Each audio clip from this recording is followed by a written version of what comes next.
반갑습니다. 우리 사기말교회 금요일 온라인 예배를 시작할 텐데 기도하고 시작하겠습니다. 하나님, 오늘도 우리가 각자의 자리에서 주님을 구하고 주님을 찾으며 하나님 앞에 있는 마음으로 주님께 예배합니다. 우리 예배 가운데 함께 하시사 우리가 각자의 자리에서 주님을 향한 간절한 마음으로 나아갈 때 성령 하나님, 온 세계를 주관하시는 그 하나님의 손길 안에, 그 품 안에 우리가 거하며 그 크고 놀라우신 주님을 예배할 수 있도록 인도하여 주옵소서. 감사드리며 예수님의 이름으로 기도드립니다. 아멘. 네, 오늘은 우리 같이 찬양 하나 나누고 싶습니다. 같이 찬양하면서 각자의 자리에서 각자의 마음으로, 혹은 소리내어 찬양하지 못하는 환경가 있다면 마음으로, 영으로 우리의 소리를 들으시는 그 하나님께 같이 나아갔으면 좋겠습니다.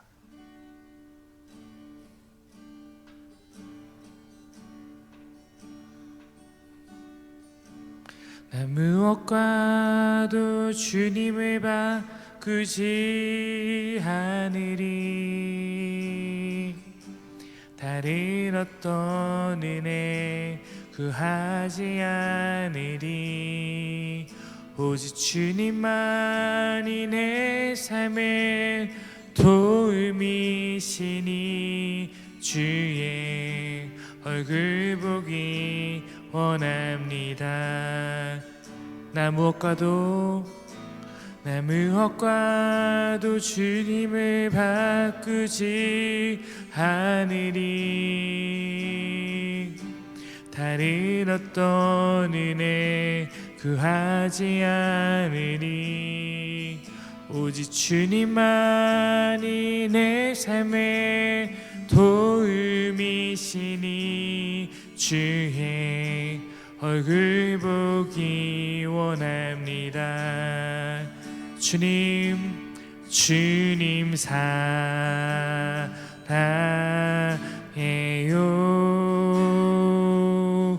온 마음과 정성 다해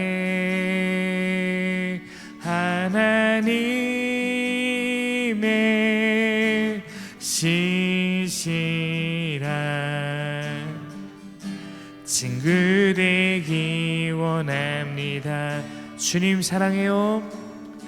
주님 사랑해요.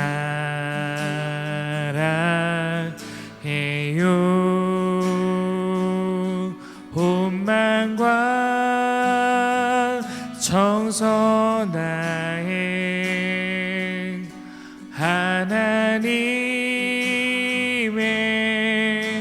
신실한 친구 되기 원함. 한 번 더 마음 높여 주님 사랑해요.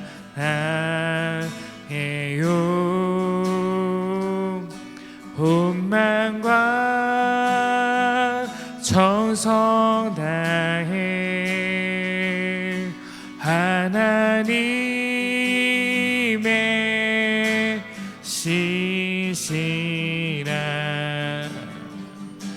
친구 되기 원합니다. 아멘.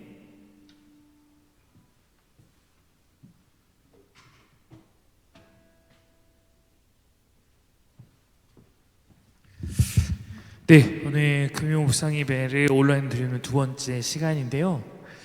우리 오늘은 함께 마가복음을 보려고 합니다.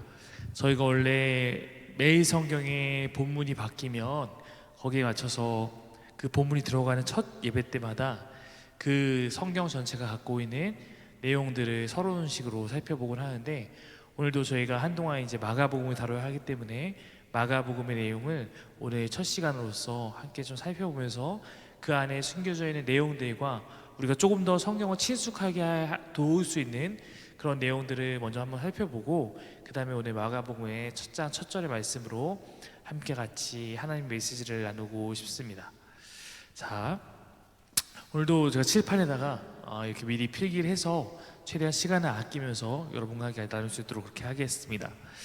일단은 오늘 다룰 말씀 마가복음, 마가복음이라고 하죠. 영어로 마크라고 되어 있습니다. 마가복음이라는 것은 우선적으로 우리가 알아야 될 것은 마가복음, 누가복음, 요한복음, 마태복음 다 마찬가지입니다. 복음이라고 하는 것은 마가가 기록한 복음, 마가에 의해서 기록된 복음, 마가가 전하는 복음, 그래서 마가의 복음이라는 의미가 되겠습니다.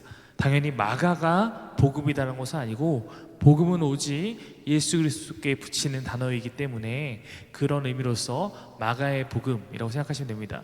마가가 기록한 예수님, 그리고 마가가 기록한 예수님의 삶, 복음서라는 책이 성경에 4권이 있는데 그 책들은 모두 다 예수님의 생애를 기록하고 있습니다. 예수님의 생애, 예수님의 삶이 바로 복음이다, 복음이 우리에게 오신 것이다, 그런 의미로서 우리가 함께 살펴본다고 생각하시면 될 것 같습니다. 근데 여러분 아시는 분도 있겠지만 공관복음이라고 부르기도 하고 사복음서라고 하는 경우도 있습니다. 사복음서와 공관복음은 좀 다른 개념입니다. 사복음서는 아까 얘기했듯이 마태, 마가, 누가, 요한이라는 신약성경 제일 첫 번째는 4권의 책을 의미하는 거고요. 복음서 4편이기 때문에 사복음서라고 부릅니다. 그 중에 마태, 마가, 누가까지 이 3권을 공관복음이라고 부릅니다. 요한복음은 공관복음은 아니고 이렇게 합쳤을 때 사복음서가 된다라는 것입니다. 자, 이 4편의 복음서에 대해서 우리가 오늘 마가복음을 다루면서 다시 한번 머릿속에 기억하고 우리가 잊지 말아야 될 것이 있습니다. 왜냐면 여러분도 이제 우리가 이렇게 묵상 예배를 드리는 것은 말씀을 통해서 그 말씀이 우리에게 무엇을 가르치고 싶어 하는가, 성경이 우리에게 무엇을 말하고자 하는가를 더욱더 잘 살펴보기 위해서 묵상도 하고 또한 성경 공부도 하고 저희가 지금 그렇게 진행하지 않습니까? 자, 근데 우리가 이제 누구나 성경을 이제 내가 하나님 안에서 좀 주의 말씀을 알아야겠다, 말씀을 통해 하나님을 알아야겠다 라는 마음을 갖고 이제 이 복음서 혹은 성경을 읽다 보면 여러분 가운데 좀 궁금한 점이 생길 수 있습니다. 만약에 여러분이 그런 궁금한 점을 갖게 됐다면 그것은 오히려 굉장히 좋은 일이라고 생각할 수 있습니다. 성경에 대해서 궁금함이 생겼다는 것은 그만큼 관심 있게 있는 것이라고 저는 생각하고 있습니다. 자, 일단 우리가 4편의 복음서를 대할 때 사복음서는 사진이 아니라 그림이다, 이 단어를 이 정의를 좀 기억하실 필요가 있습니다.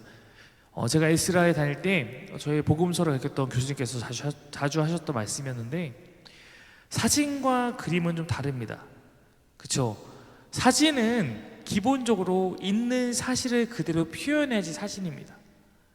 그러나 여러분 그림, 특별히 인물을 다루는 그림인 초상화 같은 경우는 결코 그렇지 않습니다.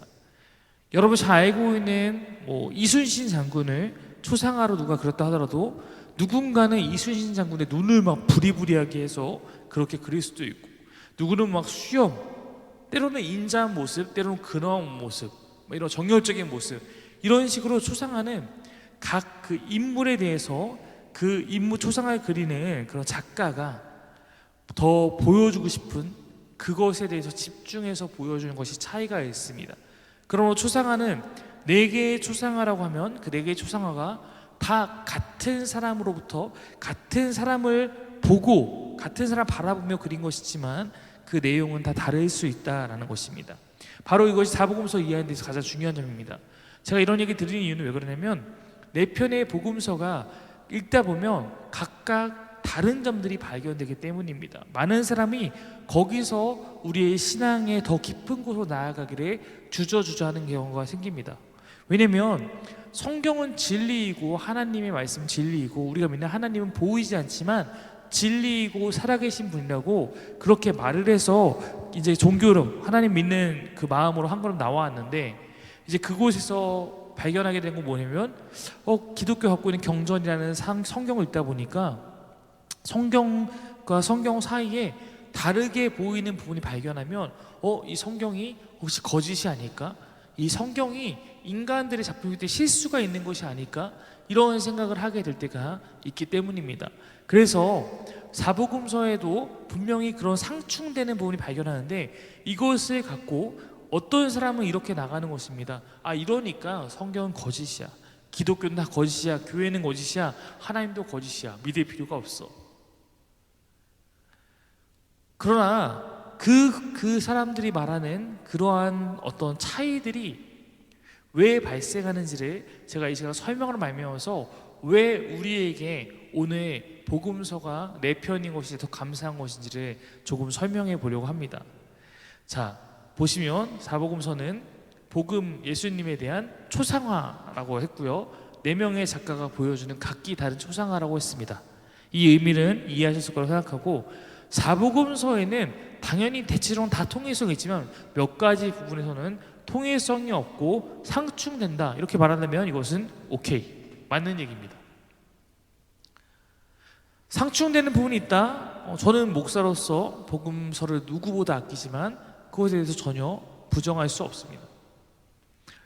자, 문제는 여기죠. 그러므로 그들이 전하는 복음은 거짓이다. 사복음서의 저자가 전하는 복음이 내용이 상충되기 때문에 거짓이다라는 것은 no, 그렇지 않습니다. 자, 그렇지 않아요. 왜냐면 우리가 아까 이 마태, 마가, 누가를 특별히 공관복음이라고 불렀습니다. 공관복음은 공관, 공통된 관점, 같은 관점이라는 뜻인데 같은 관점이라는 단어를 썼습니다. 요한복음은 조금 다른 관점이어서 공관복음, 마태, 마가, 누가는 특별히 같은 이야기들이 굉장히 많이 반복돼서 나옵니다. 그래서 같은 관점이라고 말하는 거예요. 요한은 조금 다른 개념으로 쓰인 거고, 자, 공관할 때 관점이라는 것은 안경을 의미하는 렌즈예요. 자, 성경의 각 책, 문서, 글자는 하나님을 우리가 바라볼 수 있는 안경입니다. 하나님은 성경의 저자를 통해서, 그들의 글을 통해서, 그것이 모아져 있는 성경을 통해서 하나님을 보여주시는 그러한 분입니다. 우리는 성경을 통해서 하나님을 볼 수 있어요. 그러므로 성경의 각 책, 문서, 글자는 다 하나님 보는 안경입니다. 그러나 중요한 것은 글자 그 자체가 하나님, 예수님, 성령님이 아니라는 것입니다. 글자는 글자일 뿐이에요. 하나님께서 이 글자를 사용하신 것이죠. 그래서 글자, 각 책에 있는 글자, 문자 이런 것은 그것 자체가 하나님이 아니라 그것은 하나님 보여주는 렌즈이기 때문에 그것 자체에 걸려 넘어져서 우리가 하나님 볼 수 없다라고 판단하는 것은 잘못될 수 있다는 것입니다. 특별히 복음서는 예수님의 삶에 대한 거라고 했습니다. 예수님의 삶에 대해서 마태는 마태 나름대로 그 삶을 정리해서 예수님 삶에 나타난 그 복음의 여정들, 복음의 요소들을 그가 모아서 복음으로서 전파하는 것이고, 마가도 그렇고 누가도 그렇고 요한도 그렇습니다. 이 저자가 4명이나 된다는 것은 이 저자 4명의 색깔들과 그들의 관점들, 그들이 바라보는 예수님에 대한 것들이 각기 다를 수 있음을 당연히 전제하는 것입니다. 물론 이 안에 보면은 이런 오류들이 발생할 수도 있어요. 어떤 데는 뭐 2명이라고 했다가 같은 이야기를 말하는데 어디 3명이라 나온다거나 지명이 조금 다른다거나 이런 내용이 있을 수도 있습니다. 근데 그것은 여러분 한번 이렇게 생각해 보시면 됩니다. 만약에 우리가 뭘 할까요? 우리가 작년에 있었던 성탄절, 저희 성탄 파티를 굉장히 재밌게 하지 않았습니까? 성탄절에 있었던 일을 지금 제가 이번 주일에 만나서 여러분들에게 각각 종이를 나눠준 다음에 그때 성탄절에 있었던 것을 한번 기록해보자, 그날 일에 대해서 기록해보자라고 하면 여기 모여있는 우리 30명, 40명의 사람들은 각각 당연히 그 내용들을 다르게 적을 수밖에 없습니다. 만약에 그 내용이 다 같다면 그것은 베껴 쓴 것밖에 안 되는 것입니다. 그러나 각각 표현하는 그날의 일이 순서도 다르고 때로는 우리가 잠깐 어떤 부분에 있어서 강조하고 내가 인상 깊었던 것이 다르기 때문에 각기 관점들이 다르게 있을 수 있겠지만, 그러나 그것이 다르다고 해서 그날에 있었던 그 모든 시간들이 거짓이 아닌 것처럼 예수님의 삶을 바라보는 각각의 사람들이 조명하고 싶은 것이 다른 것이고, 그들이 생각하고 있는 일의 순서나 그들이 같은 순서로 기억하고 있다고 할지라도 풀어내는 방식에 따라서 각기 복음서는 특징을 갖게 되는 것입니다. 그러면 역으로 이렇게 물어야 되는 것입니다. 만약에 누군가가 성탄절에 있었던 우리의 그날 하루에 대한 이야기에 대해서 성탄절에 도대체 무슨 일이 있었는지를 정확히 알고 싶다고 하면 한 사람의 종이를 받아보는 것이 더 유리할까요? 아니면 여기 모여있는 모든 사람의 종이를 받아봐서 그것을 함께 읽어보는 것이 더욱더 그날의 진실을 정확하게 알 수 있을까요? 당연히 그것은 후자가 될 것입니다. 그것이 복음서가 우리에게 주는 유익입니다. 복음서가 한 권이면 더욱 오히려 우리는 편할 수 있죠. 각기 다른 상충되는 내용도 없고 무엇이 먼저인가 고민할 필요도 없고 그 한 권만이 우리에게 유일한 정보를 주고 있기 때문입니다. 그러나 한 권인 것보다 네 권인 것이 사실은 더욱더 그 어떤 사건 혹은 그 인물에 대해서 우리 가운데 입체적으로 보여주고 있다는 것을 우리는 알게 됩니다. 그러므로 복음서가 네 편인 것은 우리에게 굉장히 좋은, 굉장히 중요한 의미 있는 일입니다. 우리는 네 편의 복음서를 통해서 예수님이란 분이 어떤 분이었는지를 각각 다양하게 볼 수 있어요. 그리고 네 명의 저자는 모두 다 성격이 다릅니다. 마태는 세리였다가 제자로 있었던 사람이고요. 누가는 의사였습니다. 그리고 마가 같은 경우는 좀 청년이고 선교를 따라다녔던 그런 사람이었고, 요한 같은 경우는 노년이 됐어야 그 모든 일을 다 돌아보며 기록했던 사람이기 때문에 각 사람의 특징에 따라서 그들이 바라보는 관점도 다양할 수밖에 없습니다. 그것은 마찬가지로 도움이 되는 요소라고 저는 생각합니다. 그러므로 네 명의 저자, 네 명의 책, 이 다른 것이 당연하다는 것을 알고 우리가 다르다는 것은 이제 좀 뛰어넘어서 우리가 각 권을 이제 들어가서 볼 때는 그럼 마가는 어떤 책인가? 마가복음의 특징은 무엇인가? 마가복음의 저자는 우리에게 어떤 부분을 강조해서 보여주고 있는가? 이것을 우리가 집중해서 마가복음을 이해한다면 우리가 훨씬 더 마가가 우리에게 전해주는 그 예수님의 삶과 그 복음의 메시지를 더욱더 정확하게 이해하고 그 은혜 안에 풍성하게 다가갈 수 있게 되는 것입니다. 그러므로 두 번째 파트로 제가 다루고 싶은 것은 마가복음에 대한 이야기 이제 들어가려고 합니다. 자, 마가복음이 네 편의 복음서 중에 가장 먼저 기록됐다는 것에 대해서는 거의 이견이 없습니다. 가장 먼저 기록됐어요. 이걸 마가 우선설이라고 합니다. 마가가 기록됐고 아마도 마태복음과 누가복음은 마가의 이야기를 좀 보고 난 다음에 비슷한 공통된 관점 안에서 약간 다른 부분을 갖고 썼을 거라고 보여지고 있고, 한참 시간이 지난 후에 요한은 이제 노년에 모든 자기의 삶 가운데 있었던 것들을 다 이제 이렇게 되돌아보면서 조금 더 신학적인 부분으로 그가 요한복음을 기록했기 때문에 조금 더 관점이 다른 것으로 그렇게 이해할 수 있습니다. 근데 마가복음은 그 1세기부터 복음서가 기록된 그 순간부터 네 편의 복음서 중에 가장 소외된 책이었어요. 가장 인기가 없었다는 것입니다. 교회는 전통적으로 마태복음을 굉장히 좋아합니다. 마태복음은 교훈도 많고 가르침도 많고 이러다 보니까 조금 더 그런 부분이 있는 것 같습니다. 그래서 교회는 굉장히 마태복음을 사랑하는 그런 경향이 있습니다. 그러나 19세기부터 복음서 중에서 마가복음이 우선했다는 것이 거의 정론화된 다음에 그때부터 활발하게 연구가 되기 시작했습니다. 그러므로 지금은 그래도 당연히 다른 복음서들에 비해서는 많이 읽혀지는 책이라고 말할 수는 없을 수 있겠지만 여전히 마태가 우세하지만, 그러나 마가복음 또한 이제 상당히 연구가 됐기 때문에 우리 안에 충분히 필요한 그런 부분들에 대한 어떤 전통적인 그런 입장들과 어떤 가르침들이 잘 정리가 되어 있습니다. 저자는 마가라고 했는데 마가 이름은 사실 마가 요한입니다. 이런 마가 요한 이렇게 말하는데 마가 요한이라는 것은 좀 헷갈릴 수 있죠. 이거는 이렇게 생각하시면 됩니다. 예를 들어서 우리가 알고 있는 사도 바울에게는 이름이 두 가지가 있었죠. 하나는 사울이었고 그다음 하나는 바울이었습니다. 사울은 그의 히브리식 이름이었고 바울은 헬라식 이름이었습니다. 그래서 사울이라고도 하는 바울이라고도 하는 사울 이렇게 이제 말을 하는 건데, 이것은 예를 들어 제가 지금은 뭐 이 영어 이름을 잘 안 쓰지만 저의 영어 이름이 여호수아 이름이 조슈아라는 이름을 썼습니다. 그러니까 전 조슈아이기도 하고 강정규이기도 한 겁니다. 이것이 두 가지 이름이 함께 있는 것처럼 이 마가 요한은 마가라는 헬라식 이름과 요한이라는 이름이 함께 붙어 있는 것입니다. 마가는 헬라어로 마르코스라고 하죠. 마르코스는 다 마가를 의미하는 것입니다. 그러니까 마가라고도 부르고 요한이라고 부를 수 있는데 헬라식으로 이르면 불렀을 때 그의 이름이 마가인 것입니다. 뭐 이런 것이 굉장히 많죠. 우리가 알다시피 메시아와 그리스도는 또한 히브리 이름과 히브리와 헬라어의 차이일 뿐입니다. 같은 단어를 의미하는 것이죠. 뭐 그런 것도 볼 수 있죠. 자, 마가는 우리가 마가의 다락방이라는 것이 좀 들어보셨는데, 마가의 다락방은 이제 예수님께서 그 부활하시고 승천하시고 그때 제자들이 모여서 함께 기도하며 성령을 받았던 그런 곳이기도 하고, 그들이 모여서 함께 뭔가 모임을 갖는 초대교회의 그런 아지트 같은 그런 곳이었는데, 다락방이라고 그러면 여러분이 많이 오해를 하십니다.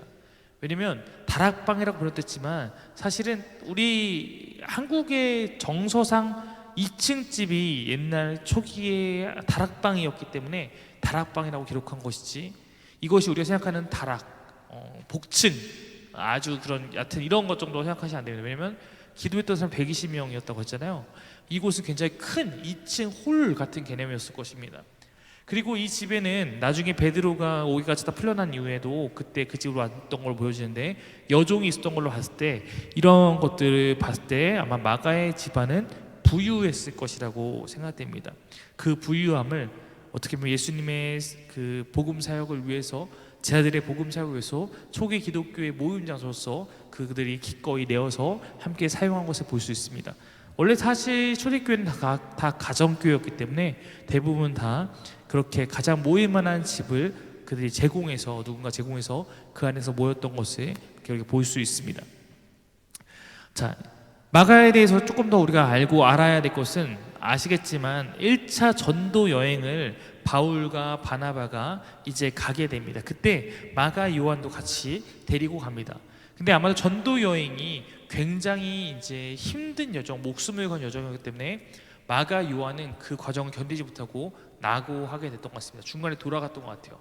2차 전도 여행을 떠날 때 바울과 바나바가 마가 요한을 다시 데려가는 문제로 둘이 다투게 됩니다. 왜냐하면 바울에게 있어서는 마가라는 한 사람보다 이 전도 여행을 정말로 성공적으로 잘 마치는 것이 조금 더 중요해 보였던 것 같아요. 바나바는 조금 더 사람에게 관심이 있던 사람이니까 전도 여행 갈 때 이 마가 요한이 다시 그 안에서 잘 올바르게 서나가는 것을 보고 싶었던 것 같죠. 특히 둘은 약간의 그 친인척 관계에 있기 때문에 더욱더 그랬던 것도 뭐 유추해 볼 수는 있습니다. 그래서 둘의 의견이 달랐기 때문에 바울과 바나바가 전도 여행을 따로 떠나게 됩니다. 바나바는 마가를 데리고 떠나게 되고 바울은 바로 실라를 데리고 떠나게 되면서 이제 짝이 바뀌죠. 바울과 바나바에서 바울과 실라로 바뀌게 됩니다. 분명 이때는 바울과 마가 사이에는 굉장히 조금 뭔가 서먹서먹하고 뭔가 관계가 안 좋은 이런 부분들이 있다고 느껴지기도 합니다만, 성경은 그들의 관계 회복을 말해주고 있어요. 골로새서 4장, 빌레몬서 1장, 디모데후서 4장에 보면은 바울이 자신의 두 번째로 마가라는 이름을 계속 언급하는 것을 볼 수 있고, 마가를 데려와라 라고 그의 노년에 말한 거 봤을 때 마가가 이제는 그 관계를 다 회복하고 마가 자체도 더 성숙해서 아마도 바울과 아름다운 동역관계에 머물렀던 것을 볼 수 있습니다. 그리고 특별히 베드로, 우리 12제자 가운데 수제자라고 불리는 초대교회의 가장 영향력 있던 리더였던 베드로는서 5장 13절에 보면 마가 향해서 나의 아들, 영적인 아들이라고 부릅니다. 그만큼 베드로와 마가는 또한 가까웠던 것을 볼 수 있습니다. 그러므로 로마의 박해 때 마지막쯤에 로마에서 베드로와 바울이 함께 그 안에서 로마에서 복음을 전하는 사역을 하다가 네로의 박해로 해서 바울과 베드로가 다 순교했던 것으로 보여지는데, 그들이 마지막 사역했던 그 순교 전까지의 로마 사역 가운데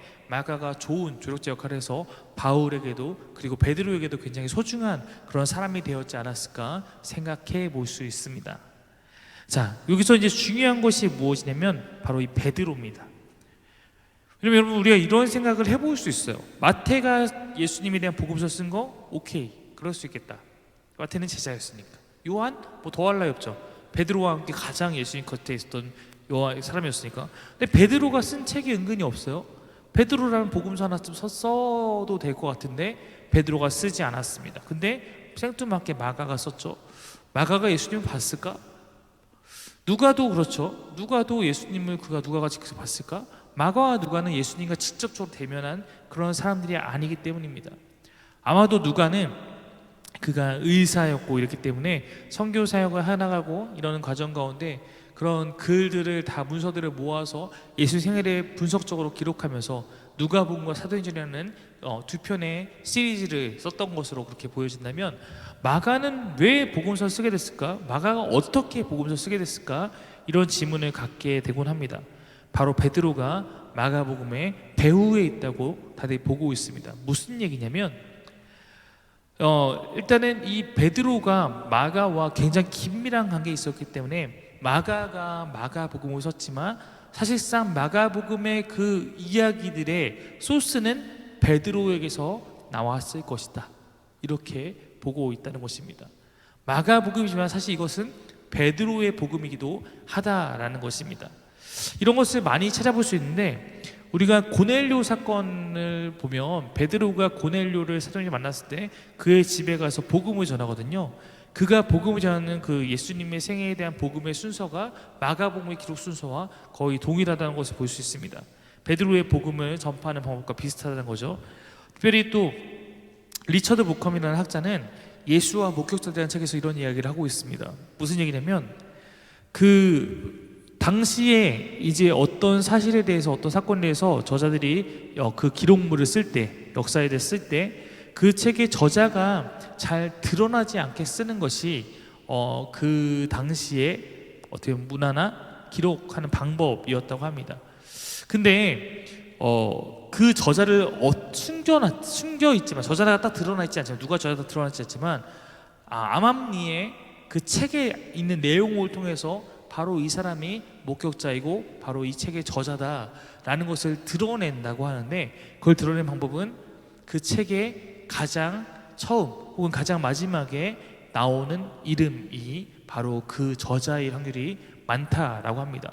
성경도 그런 그 시대의 문화에 영향을 받지 않았을까라는 관점을 본다면, 마가복음은 그 안에서 베드로의 이름이 제일 처음에, 시몬이라는 이름이 등장하게 되고 마지막 16장에도 베드로의 이름이 마지막에 등장한 것을 알 수 있습니다. 16장, 마가복음 16장 끝에 가로로 붙여 있는 것은 나중에 후대에 편집된 부분이기 때문에 그 부분을 빼면 베드로가 가장 마지막에 나온 것을 확인할 수 있습니다.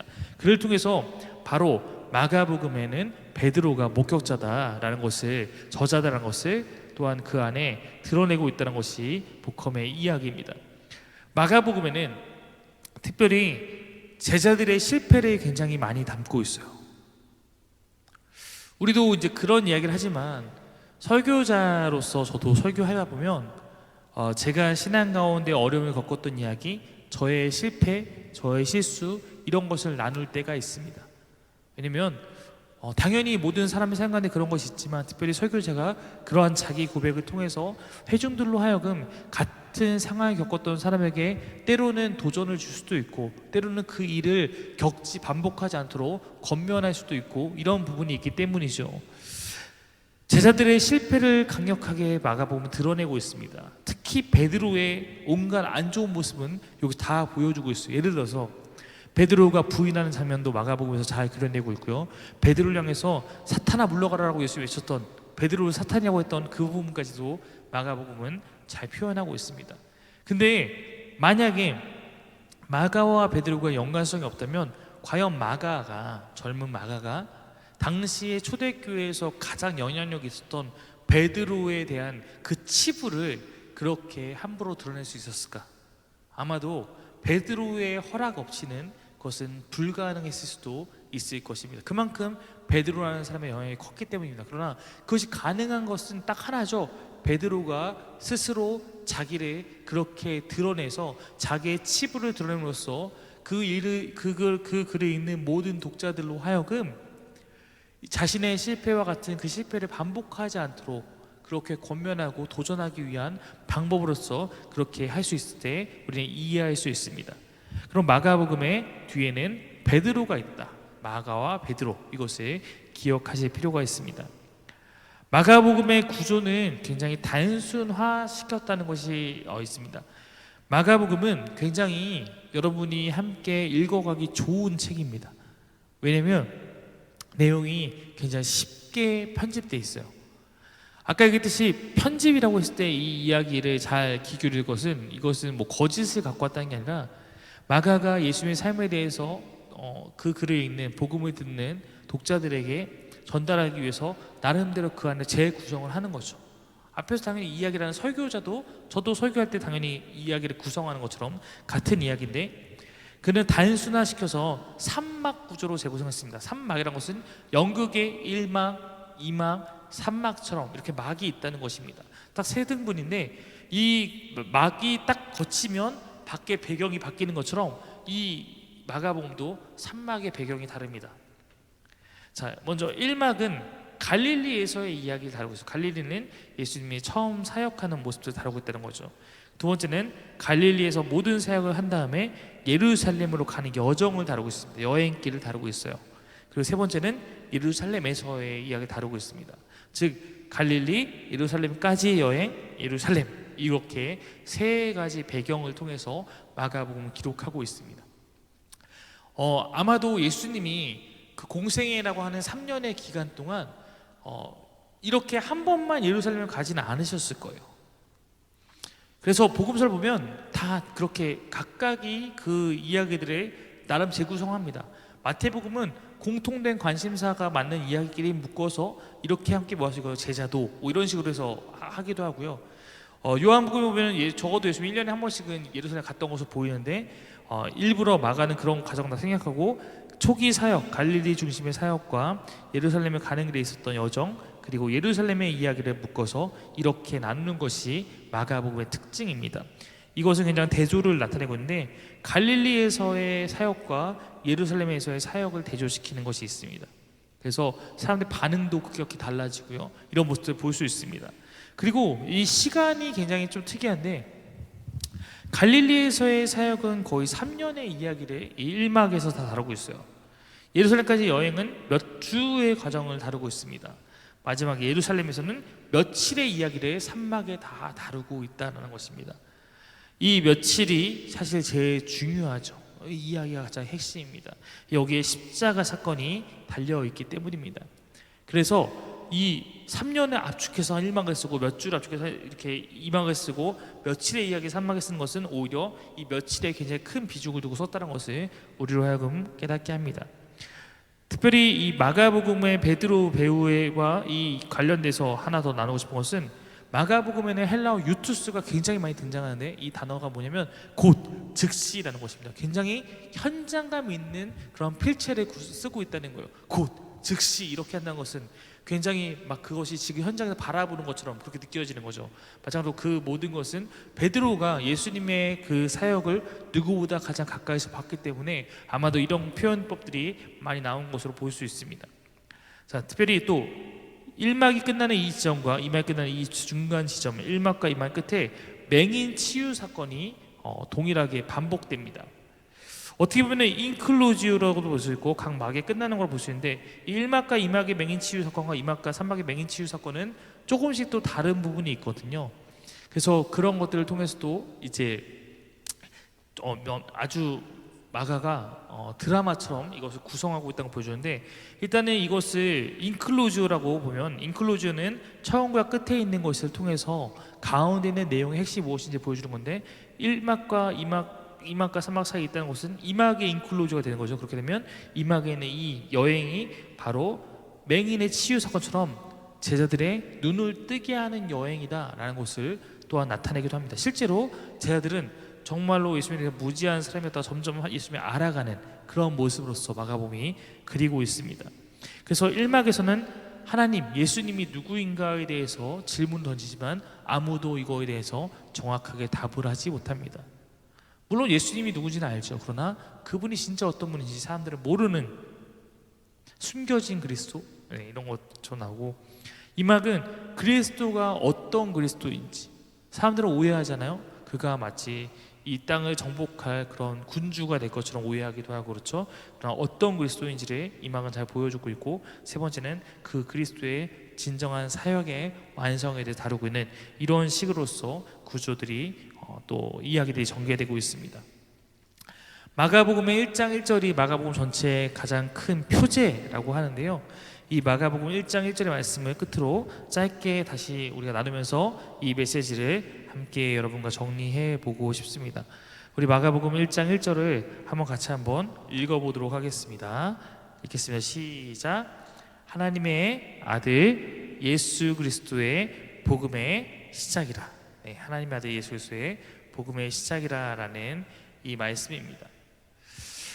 네, 이 1장 1절의 이 말씀에 대해서 제가 잠깐 같이 말씀을 조금만 나누면, 표제는 매우 단순하고 매우 정말로 좋습니다. 복음, 예수님 복음이다라는 것, 예수는 하나님의 아들이고 우리의 그리스도다, 이것들이 다 담겨 있는 것이죠.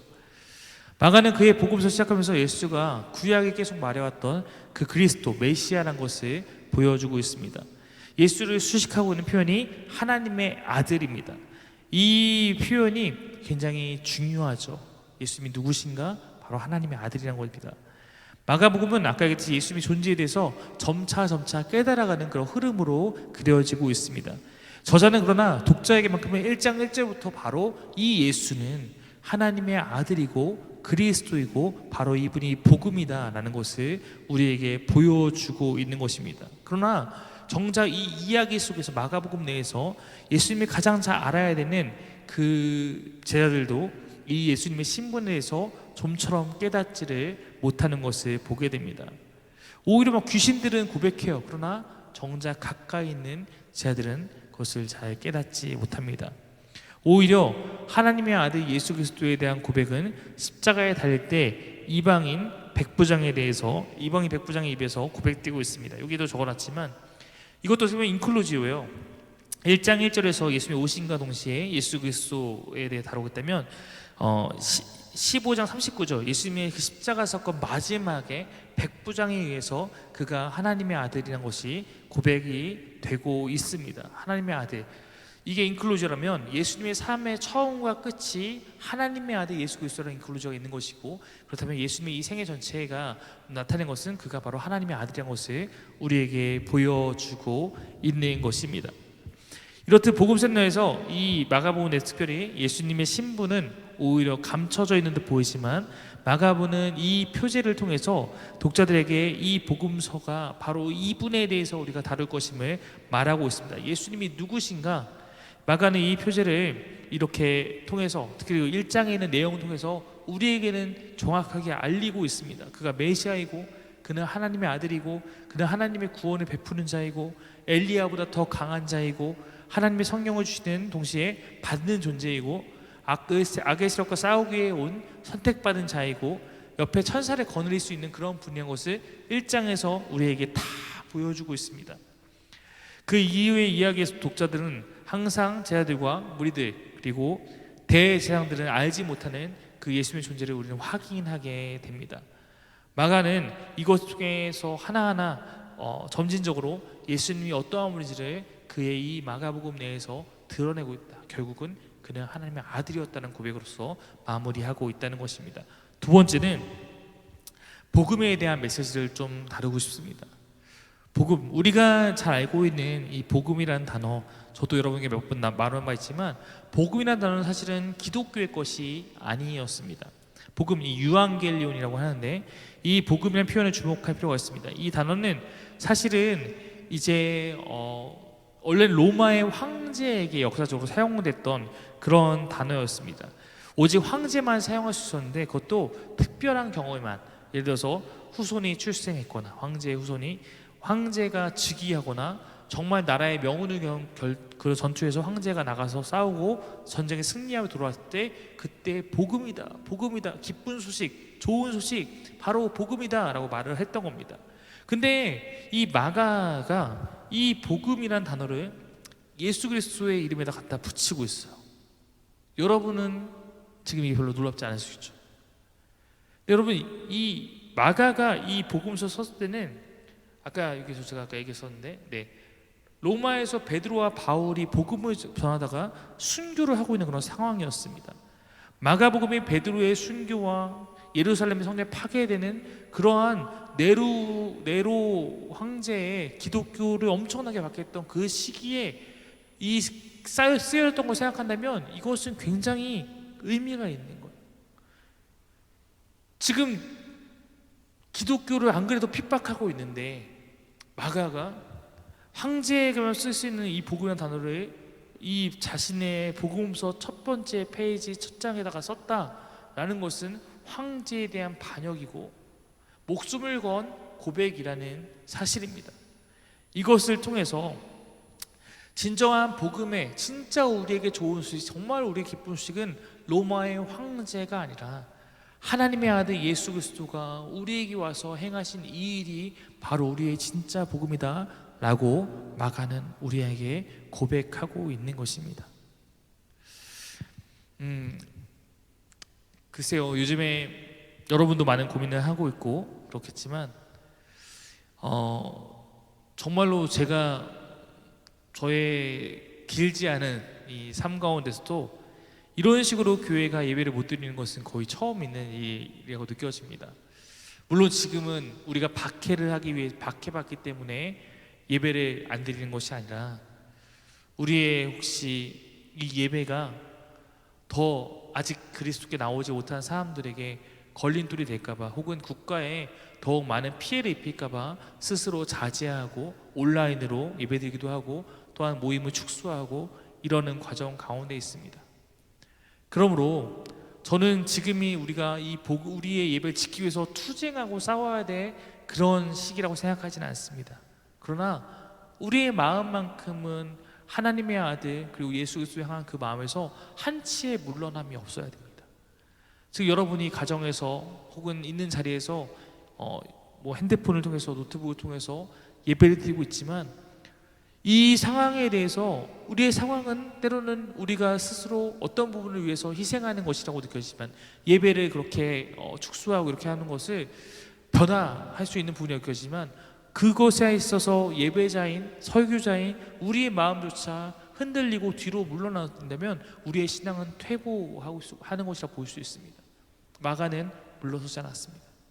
마가의 마음은 언제나 어떠한 상황에서도 지금 당장 기독교인이 죽어나가고 있는 그 상황 안에서도 그는 로마의 황제가 아니라 예수 그리스도가 복음임을 선포하는 그런 사람이었습니다.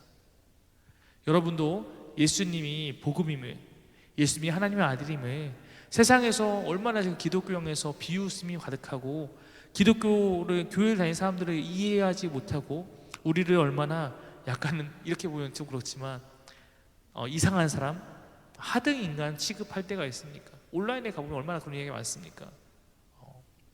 그러나 정말로 진짜를 알고 있는 우리가 이 시간 이 나라를 위해서 기도하고 그리고 교회가 더욱더 세상의 빛과 소금 되어서 우리가 포기할 수 없는 본질은 정말로 지켜나가고 우리의 마음은 정말 소중하게 지켜나가고 한치 물러섬도 없고 그러나 우리가 혹시 잘못 갖고 있었던 모습에 대해서는 철저하게 내려놓고 더욱더 세상 가운데 아름다운 그리스도의 향기가 되기 위해서 노력해야 되는 그런 시간이 아닌가 생각합니다. 우리의 마음, 우리 예배의 마음, 우리 물러서지 말고 우리 가운데 혹시 어떤 환경이 더 다가올지 알 수 없지만 어떤 환경에서도 환경의 지배를 받지 않고 하나님 향해서 주님이 나의 복음입니다 고백할 수 있는 우리 저와 여러분이 되기를 간절히 바랍니다. 기도하겠습니다. 하나님 사김의 교회에 오늘도 함께 하심을 감사드립니다. 오늘도 사랑하는 하나님과 함께 우리가 예배합니다. 주님, 마가복음을 통해서 복음서가 전해주는 예수님에 대해서 우리가 조금 더 함께 살펴보고 복음서가 어떻게 예수님을 소개하고 있는지 그걸 소개하는 시간을 가졌습니다. 하나님, 우리 성도님들 가운데 이를 통하여서 마가복음이라는 책에 좀 더 관심을 갖고 그것을 읽어나갈 때 그 안에서 복음 되신 예수, 마가가 그토록 전하고 싶었던 그 예수님을 만나고 발견할 수 있는 은혜가 있을 수 있도록 주여 인도하여 주옵소서. 이 시간 우리에게 주어져 있는 시간을 통해서 더욱더 하나님을 찾고 주의 말씀 가운데 가까이 갈 수 있는 그런 시간이 되기를 소망합니다. 주님, 우리 성도님들 가운데 함께 하시사 우리의 마음이 물러서 없이 주를 향해서 날마다 뜨겁게 나아갈 수 있도록 주여 인도하여 주옵소서. 감사드리며 예수님 이름으로 간절히 기도합나이다.